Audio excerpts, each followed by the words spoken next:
Assalamualaikum warahmatullahi wabarakatuh. Halo anak-anak, selamat pagi. Bagaimana kabar kalian hari ini? Semoga kalian selalu ada dalam keadaan sehat walafiat ya. Amin ya robbal alamin. Baik anak-anak, hari ini kita akan melanjutkan lagi pembelajaran tematiknya ya. Hari ini kita akan langsung ke pembelajaran ke-1 di subtema 3, yaitu lingkungan di sekolah atau lingkungan sekolahku. Nah, kenapa kita langsung ke subtema 3? Karena pada pembelajaran keempat, 5, dan 6 di subtema 2, materi yang dipelajari masih sama, yaitu tentang kalimat ajakan, kemudian kalimat tanggapan, dan juga materi tentang bangun datar. Dan Ustazah rasa kalian sudah bisa memahami dan sudah mengetahui apa itu kalimat ajakan dan berbagai bentuk bangun datar. Jadi, karena pada masa seperti ini kita akan melakukan pembelajaran lebih cepat. Nah, makanya akan mempelajari materi selanjutnya. Nah, sekarang sebelum kita memulai pelajaran, silahkan disiapkan dulu buku tema 6-nya dan dibuka halaman 81 pembelajaran ke-1 di subtema 3. Sebelum kita memulai pelajaran, alangkah baiknya kita berdoa dulu ya. Berdoa dimulai. Bismillahirrahmanirrahim. Rabbi zidni ilman warzuqni fahman. Amin. Baik anak-anak, di halaman 81 pembelajaran ke-1 ini ada kegiatan membaca. Silakan kalian baca secara mandiri untuk anak-anak yang sudah bisa membaca. Apabila yang belum bisa membaca, silakan kalian simak cerita atau bacaan yang Ustazah bacakan. Nah, yang sudah bisa membaca mandiri, silakan baca sendiri, tetapi fokus ya membacanya sambil disimak atau diperhatikan setiap kalimat yang ada pada cerita ini. Sekolahku bersih dan sehat. Aku senang belajar di sekolah. Sekolahku bersih dan nyaman. Lingkungannya hijau dan asri. Banyak pohon ditanam di sekolahku. Setiap hari tanamannya disiram. Udara di sekolahku menjadi segar. Ruang kelas di sekolahku juga bersih. Guruku mengingatkan, jangan buang sampah sembarangan. Buanglah sampah di tempatnya. Kami semua bekerja sama menjaga kebersihan. Tidak ada yang membuang sampah sembarangan. Nah, baik anak-anak, dari cerita ini kita dapat mengetahui bahwa sekolah yang ada pada gambar halaman 81 ini merupakan sekolah bersih dan sehat. Mengapa sekolah tersebut bisa bersih dan sehat? Karena sekolahnya itu selalu dibersihkan secara rutin oleh para warga sekolah. Apa itu warga sekolah? Warga sekolah itu adalah orang-orang yang ada di sekolah, seperti guru, murid atau siswa, penjaga sekolah, dan juga orang-orang atau yang lainnya yang ada di sekolah. Namun yang paling berperan penting tentunya adalah guru, siswa-siswi, serta penjaga sekolah, karena mereka selalu ada setiap hari di sekolah.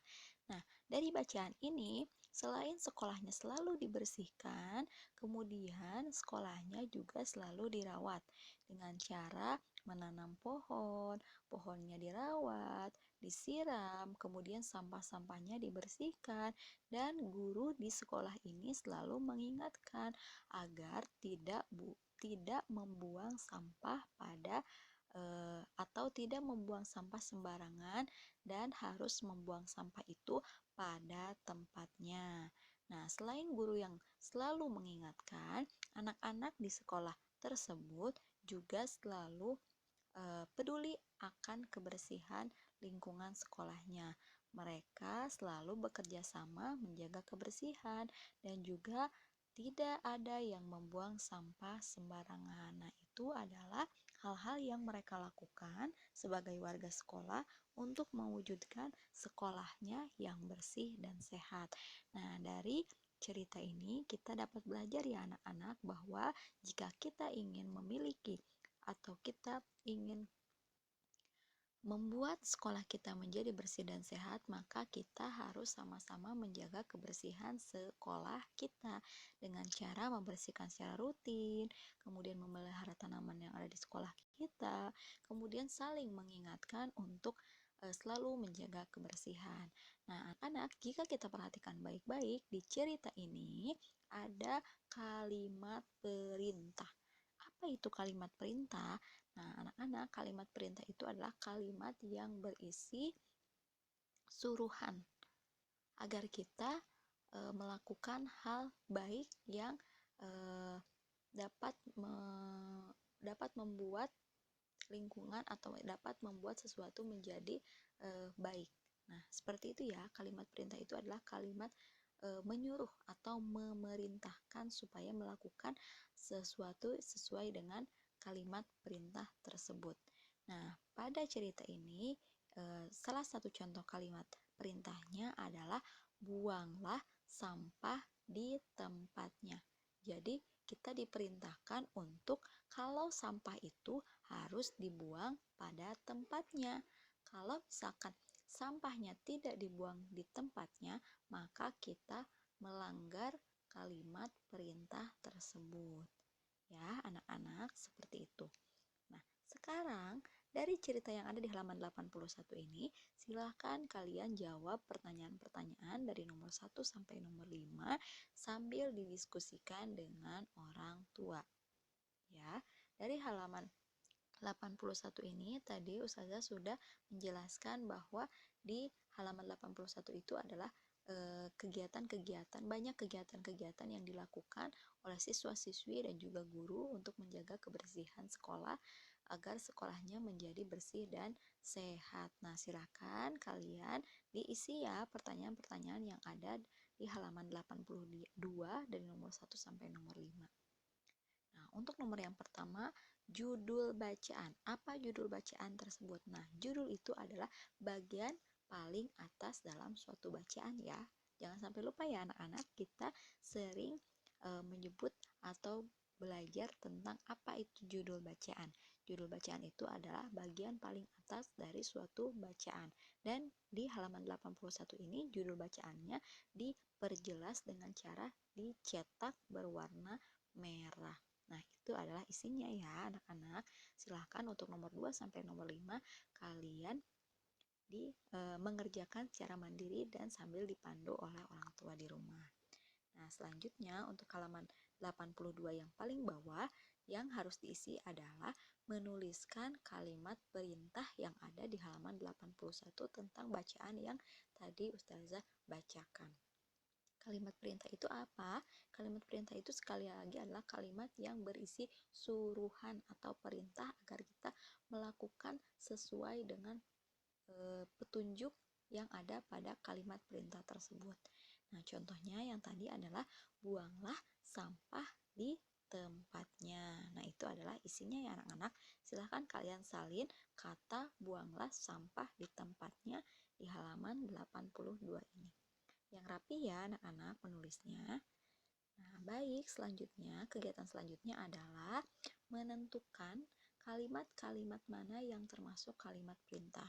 Nah, di halaman 83 ini ada 5 kalimat. Silahkan kalian tentukan manakah yang menjadi kalimat perintah.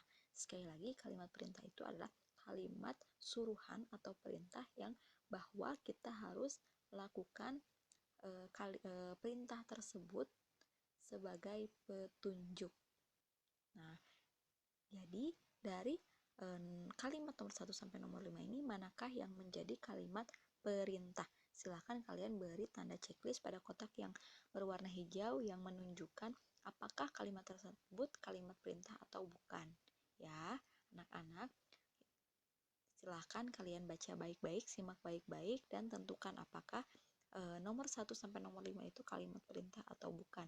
Jika ya, maka kalian beri tanda checklist atau centang. Nah, baik anak-anak, sekarang lanjut ya ke kegiatan berdiskusi. Kita adalah warga sekolah. kita harus ikut menjaga kebersihan dan keindahan sekolah. Sekolah bersih dan rapi membuat kita nyaman untuk belajar. Agar sekolah rapi, kita harus meletakkan peralatan-peralatan sekolah pada tempat yang sesuai. Nah, pajangan-pajangan kelas juga harus diletakkan dengan rapi. Apa itu pajangan-pajangan? Pajangan-pajangan adalah hal-hal yang dapat menghias kelas. Hal-hal yang digunakan untuk menghias kelas itu adalah pajangan-pajangan kelas. Nah, pajangan membuat kelas menjadi lebih indah dan rapi ya anak-anak. Salah satu pajangan di kelas itu adalah Garuda Pancasila atau Garuda Pancasila. Nah, anak-anak, Garuda Pancasila membuat kelas menjadi lebih indah. Garuda Pancasila juga dapat membuat atau membantu kita mengingat pelajaran. Nah, apakah kalian masih ingat bunyi-bunyi Pancasila yang telah kita pelajari pada semester sebelumnya? Betul sekali, pada semester sebelumnya kita sudah mempelajari bunyi sila ke-1 dan sila kedua beserta lambangnya. Nah, pada kegiatan hari ini, pembelajaran hari ini kita akan mempelajari bunyi sila ketiga dan apa lambang sila ketiga. Nah, anak-anak, silahkan kalian tentukan dari sila-sila ini yang berwarna-warni ini di halaman 85, manakah yang menjadi bunyi sila ketiga. Dan kalian berilah tanda centang pada sila yang mana yang menjadi sila ketiga dan ditunjukkan oleh warna apa yang sila ketiga tersebut. Sambil dipandu oleh orang tua ya anak-anak. Kemudian, setelah mengingat bunyi sila ketiga, kini kita akan mengingat lambang sila ketiga. Susunlah potongan-potongan gambar di bawah ini. Nah, anak-anak, di bawah ini, di halaman 86 ini ada susunan atau potongan-potongan gambar yang apabila disusun akan menjadi sebuah gambar yang menunjukkan lambang sila ketiga. Nah, silahkan kalian ingat-ingat lambang sila ketiga itu apa ya? Untuk lambang sila pertama adalah bintang. Betul sekali. Untuk lambang sila kedua itu adalah rantai. Nah, untuk lambang sila ketiga itu apa? Apakah pohon beringin, ataukah kepala banteng, ataukah padi dan kapas? Silakan kalian simak baik-baik gambar susunan atau potongan-potongan gambar yang belum beraturan ini menjadi gambar yang beraturan ya, sambil dipandu oleh orang tua. Silahkan kalian susunnya dengan cara menggambar ulang, tidak digunting ya anak-anak, tapi menggambar ulang. Nah, tidak apa-apa, tidak jangan terlalu sulit menggambarnya. Silahkan kalian lakukan atau gambarlah sebisa kalian. Nah, seperti itu ya anak-anak. Silahkan kalian gambar sebisa kalian dengan cara mengikuti gambar di atasnya. Nah, seperti itu ya anak-anak. Nah, nanti setelah kalian bisa menyusun gambar ini, kalian tentunya akan mengingat bahwa lambang sila ketiga itu adalah apa, berbentuk apa. Nah, baik anak-anak, mungkin cukup sekian yang dapat saya sampaikan pada pertemuan hari ini. Jadi hari ini kita belajar tentang kalimat perintah yang ada dalam suatu bacaan. Kemudian kita juga belajar bagaimana cara menjaga lingkungan sekolah kita. Kemudian kita juga belajar bagaimana cara menghias kelas kita dengan cara merapikan pajangan-pajangan, karena pajangan-pajangan merupakan salah satu hal yang dapat membuat kelas kita menjadi lebih indah. Kemudian kita juga sudah belajar bunyi sila ketiga itu atau mengingat kembali apa itu bunyi sila ketiga, dan kita juga terakhir belajar kembali mengingat lambang sila ketiga itu apa. Seperti itu ya anak-anak, silahkan dikerjakan sambil dipandu oleh orang tua. Apabila ada yang belum mengerti, boleh ditanyakan lewat WhatsApp. Terima kasih ya anak-anak. Mohon maaf apabila terdapat kesalahan dan kekurangan dalam setiap penyampaian yang Ustazah sampaikan. Terima kasih. Wassalamualaikum warahmatullahi wabarakatuh.